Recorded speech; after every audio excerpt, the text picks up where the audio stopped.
ಕುವೆಂಪು ಕಂಡ ಸೀತೆ. ವಿಶ್ವಾಮಿತ್ರರು ತಮ್ಮ ಯಜ್ಞ ಕಾರ್ಯವನ್ನು ಮುಗಿಸಿದ ನಂತರ ಮಿಥಿಲಾ ನಗರಕ್ಕೆ ಹೊರಟರು. ವಿಶ್ವಾಮಿತ್ರರಿಗೆ ರಾಮನ ಪರಾಕ್ರಮದ ಬಗ್ಗೆ ತಿಳಿದಿತ್ತು. ಬೇರೆಯವರಿಗೂ ಅದು ತಿಳಿಯಬೇಕಿತ್ತು.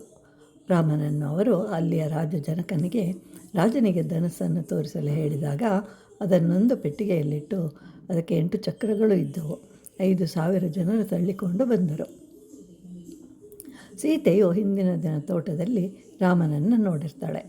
ಅವನೇ ಮಾರನೇ ದಿನ ಬಿಲ್ಲನ್ನು ಎತ್ತುವನು ಅಂತ ತಿಳ್ಕೊಂಡು ರಾಮನನ್ನು ನೋಡಬೇಕು ಅಂತ ಅಂದ್ಕೊಳ್ತಾಳೆ.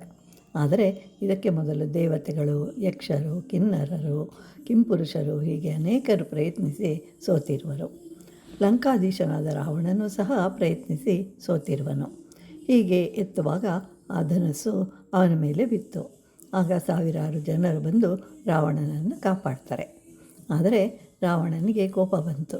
ನಾನು ಮತ್ತೆ ಬರುತ್ತೇನೆ ಶಕ್ತಿ ಸಾಮರ್ಥ್ಯದಿಂದ ಅಂತ ಹೇಳ್ತಾನೆ. ಜಾನಕಿಯು ಈಗ ರಾಮನನ್ನು ನೋಡಿದಾಗ ರಾವಣನು ಮತ್ತೆ ಬರುವನು ಎಂದಿರುವನು. ಈ ಸನ್ನಿವೇಶವನ್ನು ಕುವೆಂಪುರವರು ಸೀತೆಯ ಮನಸ್ಸು ಹೇಗಿರಬಹುದು ಅಂತ ಊಹೆ ಮಾಡಿದ್ದಾರೆ. ಆದ್ದರಿಂದ ರಾಮನು ರಾವಣನಿಗಿಂತಲೂ ಮೊದಲೇ ಬರಲಿ ಅಂತ ಅಂದ್ಕೊಳ್ತಾಳೆ ಸೀತೆ. ರಾವಣ ರಾಕ್ಷಸ, ಅಂತಹವನು ಪತಿಯಾಗಿ ಬಂದರೆ ಅಂತ ಹೇಳಿ ಬಹಳವಾಗಿ ದುಃಖಿಸ್ತಾಳೆ.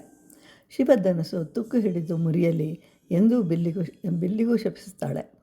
ರಾವಣ ಬಿಲ್ಲನ್ನು ಎತ್ತಲು ಹೋದಾಗ ಕೈ ನಡುಗುತ್ತೆ, ಬೆವರು ಸುರಿಯುತ್ತೆ. ಹಿಂದೆ ಒಂದು ಸಲ ರಾವಣ ಕೈಲಾಸವನ್ನೇ ಎತ್ತಿ ಹಿಡಿದಿರ್ತಾನೆ. ಆದರೆ ಈಗ ಬೆಟ್ಟದಂತೆ ಕಾಣುವ ಅವನ ಶರೀರವನ್ನು ಹೊಂದಿದ ರಾವಣನು ದೊಪ್ಪೆಂದು ಕೆಳಗೆ ಬಿದ್ದನು. ಎಲ್ಲರ ಮುಂದೆ ಬಿದ್ದುದರಿಂದ ಅವಮಾನವಾಯಿತು ಅಂತ ಭಾವಿಸ್ಕೊಳ್ತಾನೆ.